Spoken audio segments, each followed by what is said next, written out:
How exciting is it to finish up a book and then walk over to your bookshelves and look at them and go, I can pick any one of you to read next. It's always just such a fun feeling knowing that there's so many great titles that I've picked up at various used bookstores and wherever else over the years that are just waiting for me to read.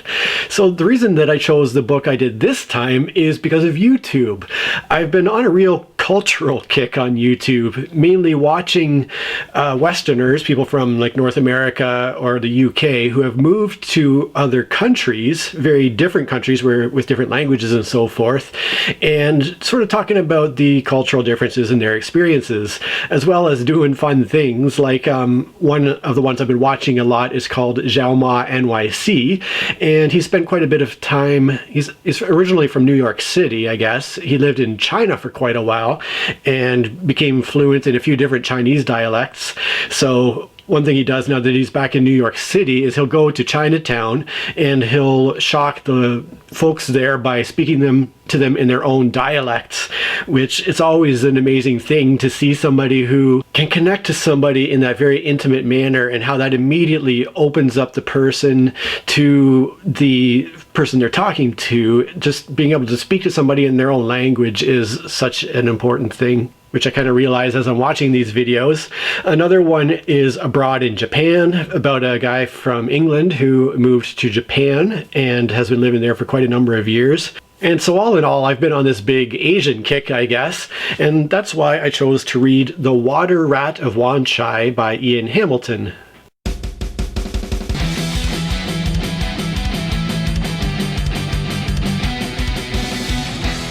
I was actually trying to remember who had recommended this book to me, because it's not the type of thing that I would just pick off the shelf for myself necessarily. I don't know if it was the previous owner of the local used bookstore who I'd gotten to know, Wendy, hope she's doing well out east, or whether I had stumbled across a recommendation somewhere online. Can't quite remember. So this book is kind of a mystery-ish novel. I want to say part thriller, but it's not necessarily that fast-paced.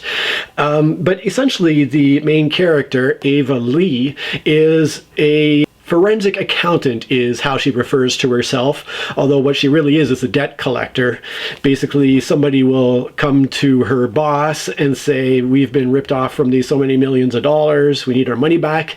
And then the main character, Ava Lee, it's her job to track down where the person who stole the money is, where the actual money is. Then she has to get to that person and find a way to convince them to return the money to the person who is being owed. And then, of course, they take a big cut when that is done. This book follows that process through one case where a company that purchases fish, I guess, or seafood, ends up ripping off another company, and so she has to go through that process of tracking down the culprits and getting hold of that money again.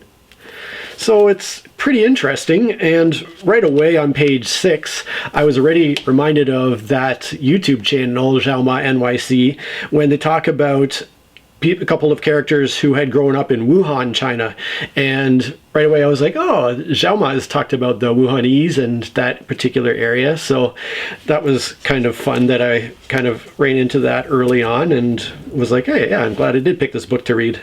But back to Ava, here is how the male author, Ian Hamilton, describes his female lead character. He starts off with, not many heterosexual men could resist showing interest in Ava. And then a few pages later, Ava is looking at herself in the mirror. It says, she stripped off her clothes when she got to the room. There was a full-length mirror on the back of the closet door, and she caught her image in it. She was proud of her body and worked hard at maintaining it, but not to excess. No powerlifting for her. She liked her leanness. She liked even more her proportions, which were just about perfect. She had a thing about girls with thick ankles or long torsos. They weren't for her. Oh yeah, she's also gay.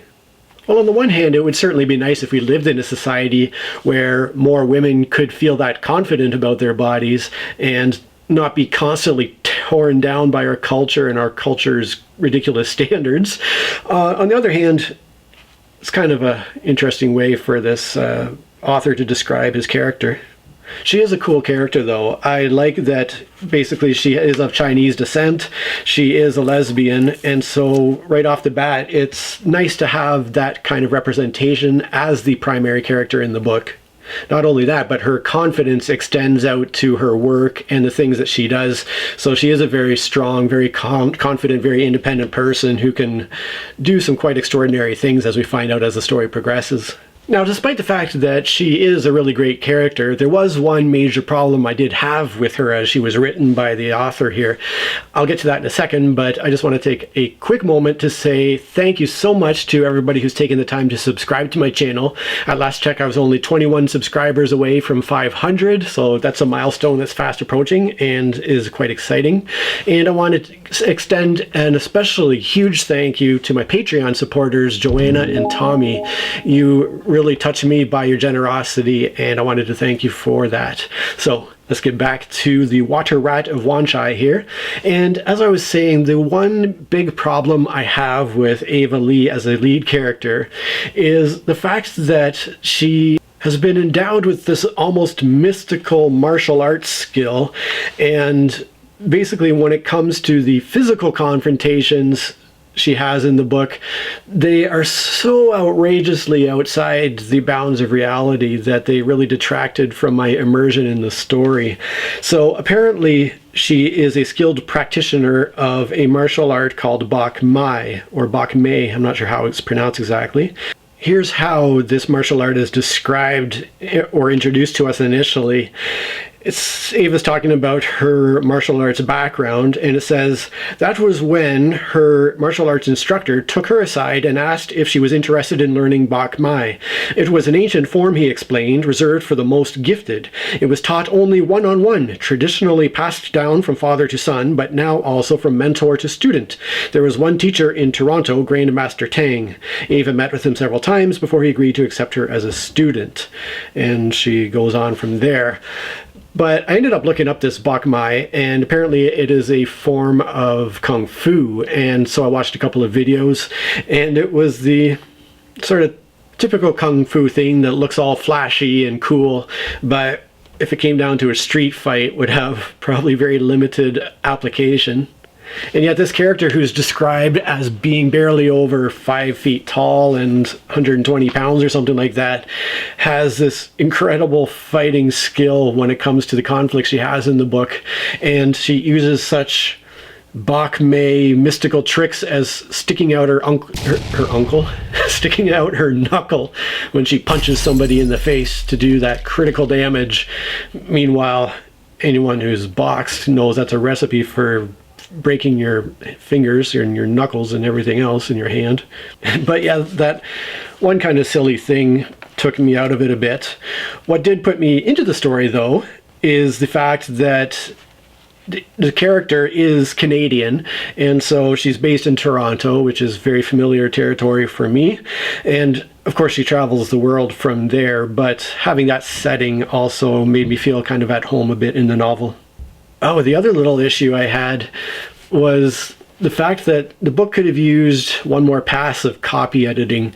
I found there were a number of instances where words were left out or there was an obvious typo, which, I mean, it's not that uncommon to come across one or two as you're reading a book, but it was more like maybe half a dozen times, and so enough that I started to notice it anyways. But that very, very minor point aside, the best thing I can say about the book is that with more than 50 pages left to read in the book, I decided I would have a bath and do some reading, and I just kept adding hot water and more hot water until I was completely finished the book. Those last 50 to 60 pages had me in their grip, and I had to finish it. The first half of the book goes along at an okay pace, enough to keep me reading anyways, but then the second half of the book, as it goes on, the action and tension really build, and excitement definitely builds to a climax there at the end.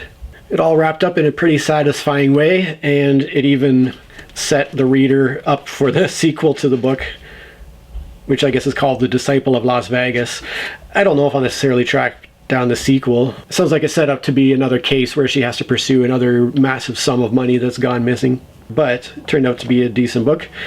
I don't know if I'll necessarily keep it on my shelf. I have a strict policy, like with board games, where when there's no more room on the shelf, there's no more books. So I will often donate a book that isn't necessarily a top favorite and that I can't see myself coming back to reread at some point in the future.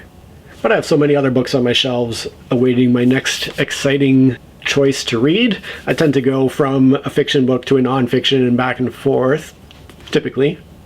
So I enjoyed The Water Rat of Wanchai, and I will come back when I have my next book read. Of course, I'm always interested in knowing what you are reading, so please let me know what reading material has been making you happy lately. Hey, it's Josh. You know why I'm here. Sometimes you just need that friendly reminder to give a little thumb up, to subscribe to the channel, to share the video with somebody who would enjoy it. Thanks so much for watching. Cheers. And so all in all, can't quite tell. A forensic accountant is... And I want to especially thank my Patreon supporters, and I forgot to check who they are. Oh my god. Which, I mean, it's just, sounds like it's set up to be just another case where she has to prove. What books have been giving you pleasure lately? Thanks for